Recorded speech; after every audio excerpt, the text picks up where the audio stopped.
Okay? That's the important thing. All you can mind is what's on your side of the fence. Right? And on the other side of the fence, people are doing what they're doing. How do you want to be? What kind of person do you want to be? Do you really want to show up as a spiritual being, awake, alive, enthusiastic, conscious, loving? Because, you know, this is bad news for many of us, what I'm about to say. We do not have control over everything in the universe. That's just really bad news, especially for those of us who are controlling, right? Because we think I'm just going to get a system and I'll be able to control it all. But we do have control over how we use our mind. We have control over how we use our mind. We have control over how we use our heart in any situation, in any relationship. You know, it's not news anymore that what you focus on is what you bring into manifestation in your life. We've all been around metaphysics and spiritual teaching, and this is out in the pop culture now, that what you focus on, you bring into manifestation, that what you think about, but it's not just a thought, it's what you really dwell upon, you know, that becomes your experience in life. You know, there's a wonderful story about Mother Teresa who picks up this dying man and she brings him to the home where she cares for people who are making their transition into the larger life. And her whole thing was that people would die with a little bit of love and dignity.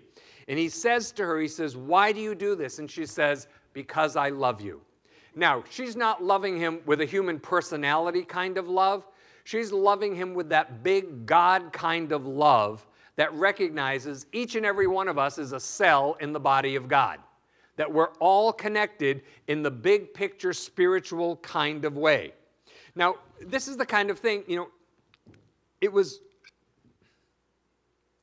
it's her job, it was Mother Teresa's job to know that that was there, that that connection between them was there, and that that presence of God, Spirit, Christ, whatever you call it, was within this person.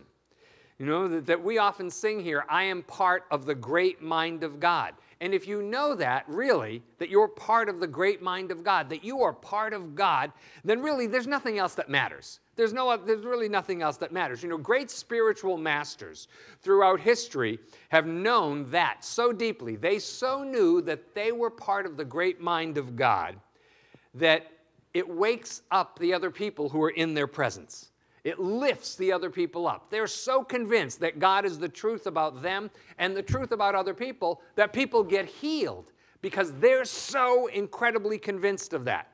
You know, Mother Teresa used to say that the people she served were all her beloved Jesus Christ in all of his distressing disguises. Isn't that a great phrase?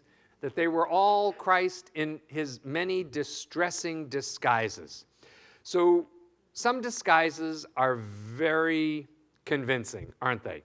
We have people in our life, and they have a very convincing disguise.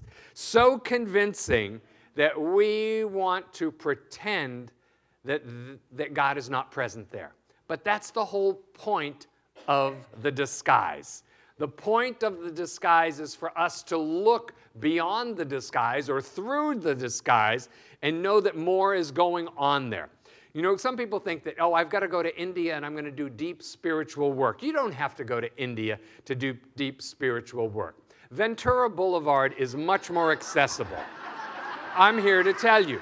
Ventura Boulevard is a plethora of spiritual opportunity for us. Again, because some disguises are so convincing. You know, you're just driving down the boulevard, and what do people normally do? There's somebody, they have an opinion. There's somebody else, they have a judgment. There's somebody else, there's a little comment under their breath. I'm going to suggest a new way for us to handle all of that. You know, so you see that woman who's seemingly, or man who's camped out at the bus station, at the little bus kiosk there, and they have a shopping cart or two or three, and thousands of plastic bags filled with all kinds of things. Maybe they're still wearing the Christmas bow from last year.